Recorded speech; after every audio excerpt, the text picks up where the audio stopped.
Right. Okay. I apologise for all the problems that we've been having. Hello, Ryan. Hello, I'm back. Right. That was a bit confusing. It was. I'm currently having an absolute mess. So, could you please take us through what's happened? Um, well, a lot of the drivers like Moraine, Raoul, and Jarno have jumped into the pits now, while Marcus has stayed out again. I believe Yep. Felix has stayed out, or he pitted a lap early. I'm not entirely sure. Apparently, Marcos has pitted, but I don't believe that. Felix also Oh staying no. out. Yeah, I believe that tyre data's wrong, so apologies for that one. And then it's Steve, who is the last of the people not to pit, I believe. Other than that, has anything else happened that is noteworthy? No, not that I know of. I think Duke sustained a few penalties, Right, maybe okay. one or two. He's clearly struggling on those. Although they look nice, they don't really perform very nice. Which is Yeah. obviously a shame. And obviously F1 switching to the apparently less confusing, but will always make it more confusing, the new way of things. Meanwhile, Felix is in the pits as Marcos continues on. So 11 laps on softs. That's a long way to go. It is. Yeah, I'm looking at the stops. It does say that Marcus hasn't pit. It says Steve hasn't pit, but I'm pretty certain that he has pit, but maybe it just hasn't Nah, updated. Steve hasn't pitted. He started on the mediums, qualified P10 if you Oh, remember. so he did, yeah. Yeah. Oh, Okay. oh, that's Tyler off at Cops, I think. So I think he's struggling. Maybe underheated tyres. Karen currently in P11. Duke's out of the session, so that's his day over. Yeah, it looked quite promising. Meanwhile, that Felix dropping back, I believe he had just come out of the pits, so normal order is resumed. Yeah, it looked a promising day for Duke and Tyler, sorry, and Renault, and sort of it's gone downhill from there. Meanwhile, Steve currently holding P2. You'd reckon Steve would go on to the super soft, the soft, sorry, at the end. You'd think? Yeah, I think so. I think Moraine is doing a sort of reverse strategy to Steve at the moment. Yeah. I think a few of the other drivers are. Alex on the softs, actually. That's something. Right. So Alex will be doing one more stop. So for his race to be a success, I think he needs to get a move on and get past Moraine. You'd say, wouldn't you? With one more stop. Yeah. But I think with the hardest compound, it's not going to be easy going past fresh mediums. Yeah. Yeah, there is that as round now starting to close up on Alex. The pace, well, the pace at least Yannick gets a 3-second time penalty. The pace that Alex seemed to have in qualifying is not there for him in a way at the minute. As Raul on mediums closing up to him. Meanwhile, further down the field, Felix is still in this battle. He's there or thereabouts, and Felix said at the start of the season he reckons it's going to be Red Bull and Ferrari. Neither of those drivers have inherited the race lead today. So, yeah, how things change, I think. Yeah, Marcos he's been in an absolute world of his own, still out, so incredible time management. I think he obviously used the gap that he had he put it to good use, and you'd expect after 12 laps on the soft, sorry, you'd expect him to come into the pits, and yes, Marcos Just jumping. does pit. So welcome, Marcos. This is the pits, and you'd reckon that he'd go on to the end on a set of mediums. As Steve looks to be going all fine and dandy on mediums, only 12 laps old. So it's just about where he comes out in terms of Moraine, because it is quite a long pit lane at Silverstone as he leaves the box and continues down the pit lane, I think. Steve inherits the race lead, albeit he will have one more stop to make. And do you think Moraine does pose a threat to Marcos, or... I think Marcos does have this in the bag. Meanwhile, the swapping between Raul And Alex, as we go down the main straight now, Jarno sets the fast lap of the Grand Prix for Sauber as through turn 1 the two get very close. Mercedes and Ferrari, what we saw in the real life 2018 season. Translating onto the game. Hugo with a 3-second time penalty. So we're about the halfway point of the race. Time management obviously crucial. Alex on his fresh softs compared to the fresh mediums of Raul, the two Spanish men. Side by side, there's nearly a little bit of contact for the two of them as they go round Luffield and through Woodcote. Raul does squeeze out Alex, but Alex tucks back into the slipstream, and can he make a move down the inside of Copse? This will be quite an impressive move if he can. There's very nearly contact, but positions stay as they are. So Ryan, I'm going to take this moment in time to ask you, who's been the most impressive rookie so far? In this race so far, I think is Alex the rookie, the Buda 2006. He's yes, a rookie, I think he's not. I think he came in some way through midway season 3 as the two of them squabble away. But yeah, he's definitely had a good job putting on P2 as he goes down the inside. Raul gets a 3-second time penalty for corner cutting. There's a yellow flag in sector 3. Is that Jarno? Yes, Jarno's off. But yeah, sorry Ryan, continue what you're saying.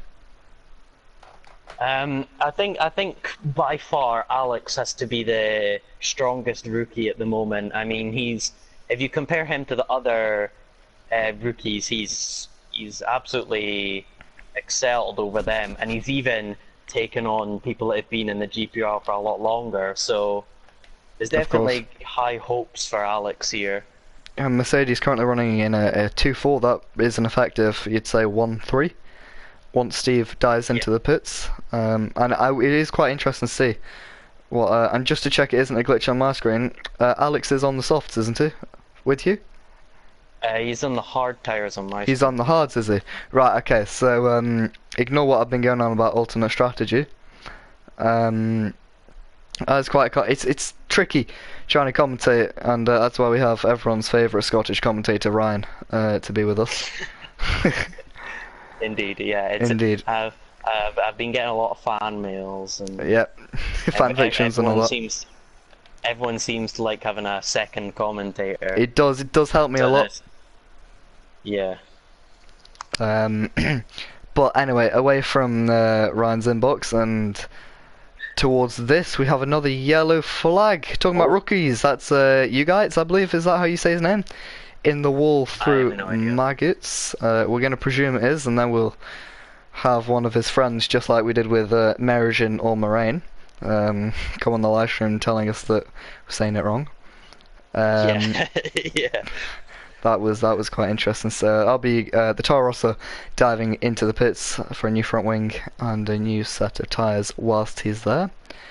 I think another name to throw into the bowl of I think if we ignore the race or maybe look at the first bit, I think Tyler. I think in terms of qualifying, he didn't have I think 5th he qualified. And that sounds much more impressive when you consider the top 7 were separated by just over half a second. I think to put it on P5 on his debut, considering how tight it was, obviously I believe he did get caught up in one of the accidents. But yeah, I think he's done a good job as Felix now goes for a move. Round the outside, there's a little bit of contact there. Felix is turned round, hit him in the Red Bull. I believe there's a little bit of contact there also with Alex's front wing. That's going to be a big talking point after the Grand Prix has finished. But Red Bull spun round through Beckett's, and he's down into P7. So it'd be interesting to see the onboards from that Hans Jarno P6 on a plate. And I'm not sure, was it just on my screen, or did you catch any front wing damage coming off, Ryan? No, I didn't catch anything, but with a contact like that, I would expect maybe minor front wing damage to the right side, but possibly. I can't see from the camera. Oh, I can see now. It doesn't look like there's damage, but there could still be damage. Could on be, the front yeah, wing. possibly a little I wouldn't be end plate. surprised. But we'll see how that affects Alex or Raul. I don't think it. I'm not sure. We'll have to see. Meanwhile, Karim's got us. He's kept it clean. We haven't really touched on Karim. A little bit of Gprl trivia for you. My teammate in Season 2 at Ferrari. Notably a 3-4 finish in Canada was the highlight. Karim heading that one home.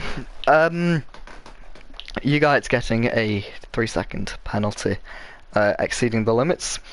But yeah, Karim, he's always been one of them guys at Gprl. He is a fast racer, and I'm not belittling him, but he's never really. Do you know what I'm trying to say, Ryan? Yeah. He's You're never not trying really to insult him. Yeah, but... no, I like Karim, and he's a fast and fair racer, but it would be interesting to see if he does. Raul's out the session. That's Connection problems, maybe? everyone's experiencing connection problems at the minute. Meanwhile, Steve into the pits on softs. So as we enter the final third, nearly, of the Grand Prix, Ferrari team back into their garage. Thankfully, no broken legs this time. Yeah, so Raul dropping back, and I think he was on course for a podium, and obviously with the AI he'll be completely off the pace. Steve comes out, notably Steve back out in P6, so he's done a really good overcut. Obviously Felix with the accident, still nevertheless up into P6. He will soon pass his teammate Raul, as Raul is back in the session just as I say that. So if he is allowed to retake control of his car, I'm not really sure how that works. If it does work, but it doesn't look as if he's back in control yet. And yeah, Raul out of the session, so I believe that is his race done. That is quite a shame, as it was looking quite good for the Ferrari driver, as Steve goes round the outside and up into P5. So Steve, on his fresh tyres, do you reckon he could make a bit of an impression on this race? Well, it's safe to say that second place is probably off the cards. I would reckon that he might be able to overtake Jarno and maybe get close to Alex. But obviously, with Alex on the although it says the softs here, if he is indeed on the hards, and I believe that he is, his tyres will get better in a sense. Meanwhile, the likes of Jarno's tyres won't get better. Jarno, although it looks like he's on the softs, can confirm he is on the mediums going to the end of the race. Presume there are no dramas, and personally, just because it's me, I'm enjoying seeing Jarno and Yannick back at Sauber. It never really worked out, McLaren. They just not sure what happened, but orange cars and the two of them don't go well. But they're back together now at Sauber. Obviously, as always, one of them gets terrible luck. Speaking of Yannick, he's back into the pits. And is it just on my screen, or... Okay, that's just on my screen. That's quite funny. I saw Yannick pull into an empty pit box. So thankfully, he hasn't been abandoned by his team, and he comes back out on the soft tyres. Also going to the end of the race, and I think Karen 28 seconds up the road is a little bit too far. So obviously, unless we do have any tyre dramas like we did in 2017, I think it was, where Vettel's and the Ferrari's tyres went off. It was 2017, the final few laps. Final few laps, I do remember that. Anyway, talking about Ferrari, Steve, he's closed the gap to Jarno to just 1.6 seconds, so that is coming down rapidly. And the season 3 title contender is getting a move on. And just as we were saying at the start of this broadcast, Ryan, or the other broadcast, that Steve didn't look on the pace, he's looking very much on it and clearly adjusting to the new rules and regs as he closes up on Jarno, and podium starts to look more and more available, you'd say. Meanwhile, the gap at the top hasn't really changed. It's sort of the same story as the test race. You know, Marcos really managing it very well, and it will be very interesting to see if anyone can challenge him. Obviously, we do have a couple of racers who haven't raced today. We don't have everyone racing, unfortunately, but I think in terms of an opening round, it's been quite successful. We've only had 2 people out of the race. We're just quite happy in the direction the league is heading. 15 races, so much longer season. We've gone from 10 to 12 to 15 now in Gprl, so we're always growing. And Steve is within DRS now. Well, he doesn't have it activated, but now he's within DRS of Yano, and it'll be interesting to see how much of a fight Yano would put up, because Ryan, do you think it would be smart of Yano to just let Steve go and then follow him to Alex? Well, I mean, you've got to keep it entertaining for the fans, so I don't think he should give up so easy. I think he should make it a real good fight just to keep the hype going. The hype. Yano, if you're listening, Yeah. kill him. No, I'm joking, please don't. Yeah, yeah. Create some controversy. Give us more paperwork to do after Give us, the race. yeah. Reason of death, commentators. Anyway, Yeah. Steve on Yana, DRS activated for the Ferrari. Steve choosing not to make the lunge down the inside of Brooklands. You can tell Steve a lot more confident on his softs than Yano on his mediums. Through the traction zone, things sort of stay the same, so Yano doing well to stay ahead. And I think he's gone more with your advice than my advice, Ryan. He's Yep. obviously holding position. But you got to think as Steve, you got to get this moved on, because Alex, this is just letting him pull away as dirty air affects both him and his tyres. So we'll see if Steve can make a move. One thing that I have noticed, I think the only driver to do this, I think Steve has kept his helmet design. The purple and yellow, iconic almost for Steve at the moment. But an interesting colour scheme to go with that Ferrari, definitely stands out like a sore thumb in a way. But I believe Raul, I think Raul's back in the car. Yes, that's one thing that I haven't picked up on. Raul has control again, which is good.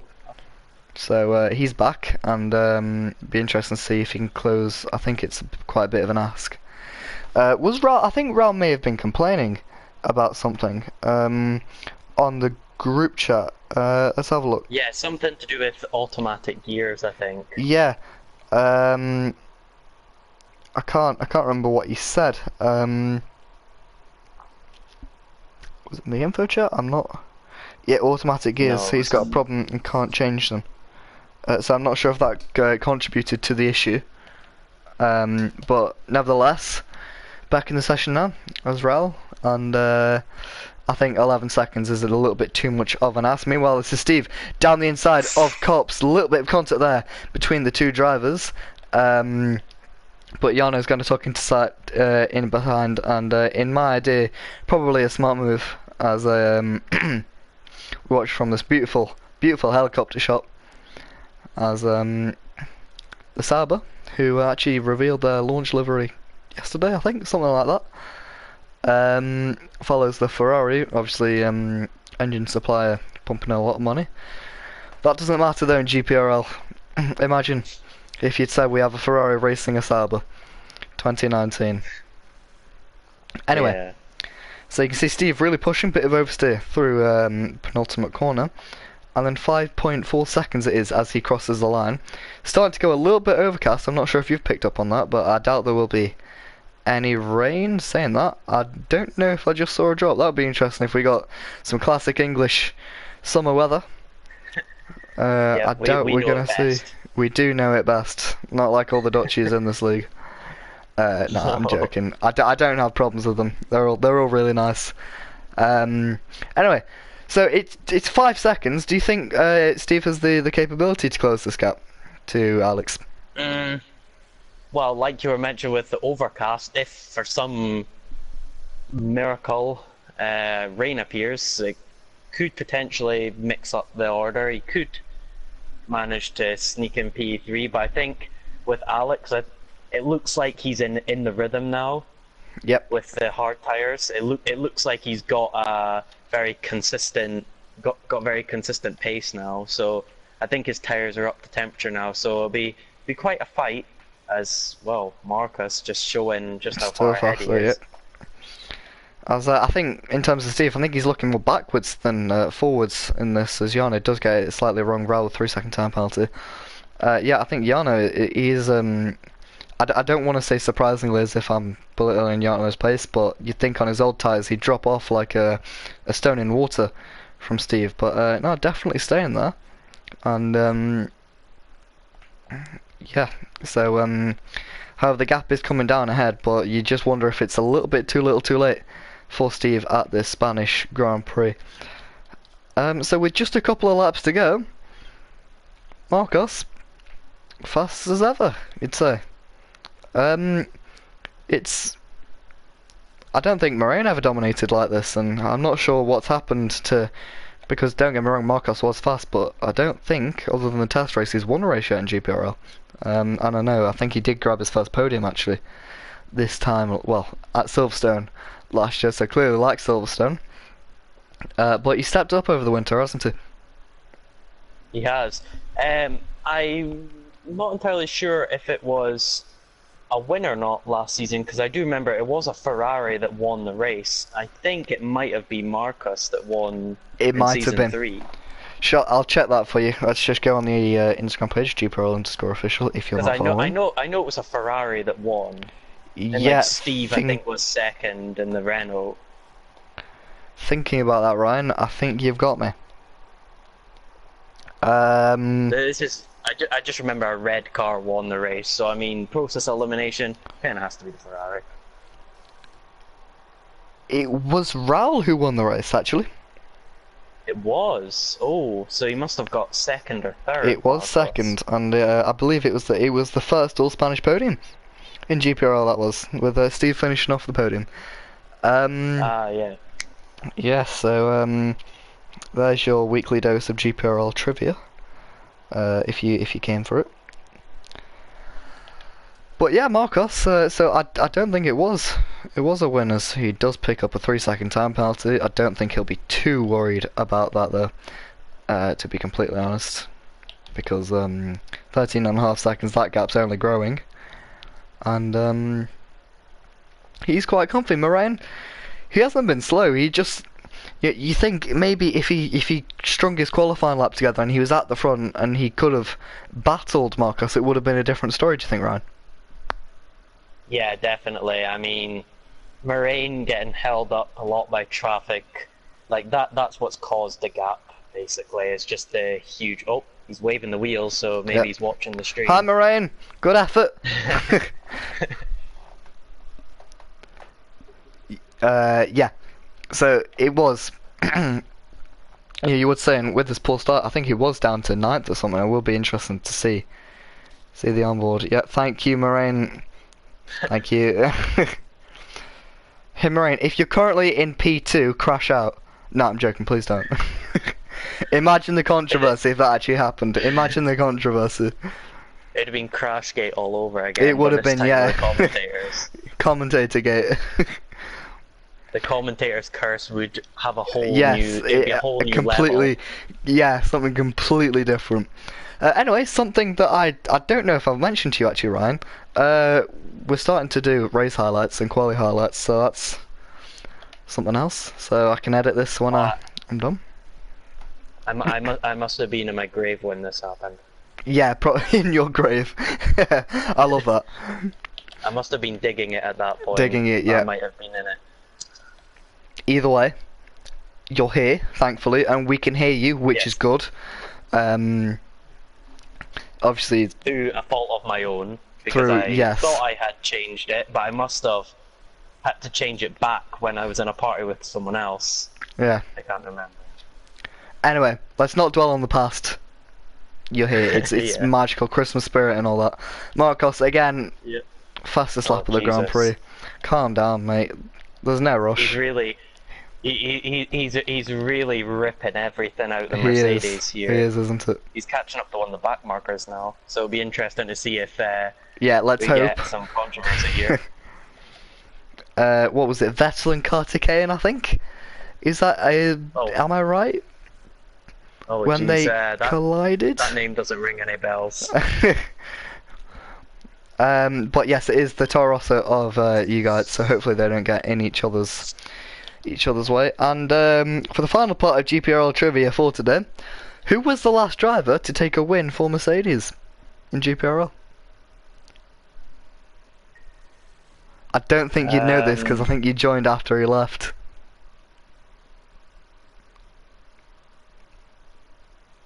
No, because I don't think Mercedes took a win season 3. They didn't take a They win in might have season taken- 3.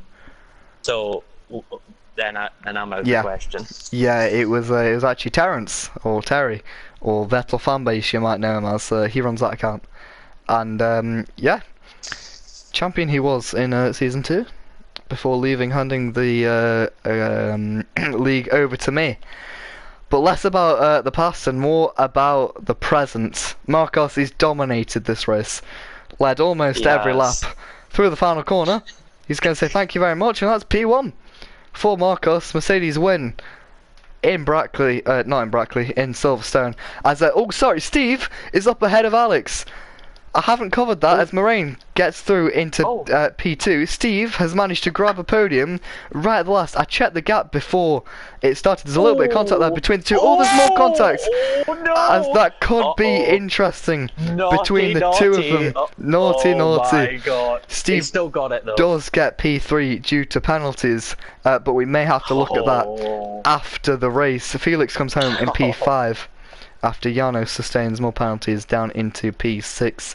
Then it's going to be Raul, Karim, Yannick, and then you guys to finish off the race. But wow, a very interesting end.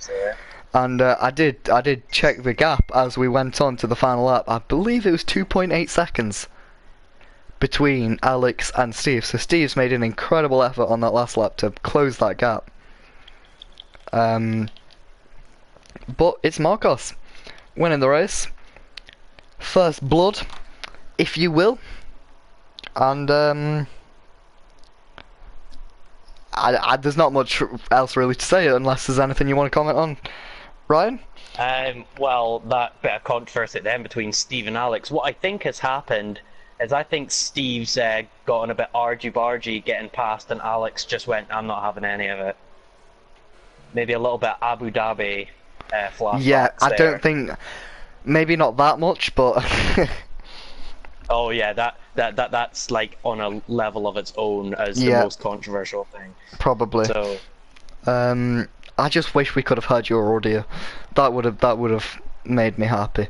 Anyway, it's Yeah. Mercedes on the top step of the podium for the first time in over a season, and for the first time since I can't remember when, we have 3 different teams on the podium. And would you know, it's the top 3 teams in F1. So really interesting race to season 4. Hopefully we'll have more like this in the future. Ryan, I want to thank you for being here over the course of the 3 live streams we've done today. Apologies for the issues. And yeah, I hope you enjoy the rest of your Friday night, or whenever you're watching this. And join us next week. Is it Bahrain next week? I think it is Bahrain. I think so, yeah. And if we think back to last year, Felipe won the race from last on the grid. So we'll see what happens next week. Hope you guys have enjoyed this live stream. If you did, like, subscribe. Before we end, we do a quick shout out to Benjamin Daly. Ben Part Daly? of the Mercedes team in the end there in the camera if you Yeah, didn't see of it. course. Shout out to Benjamin Daly for Thank you. leading Yeah. his team home Of to course, victory. well done, Ben. Do you have damage? And also, good luck in... What league is he in? Is it AOR? AOR, I think. Anyway, yes. Yeah, so... Away from fanboying over him. We'll see you next week. Bye bye.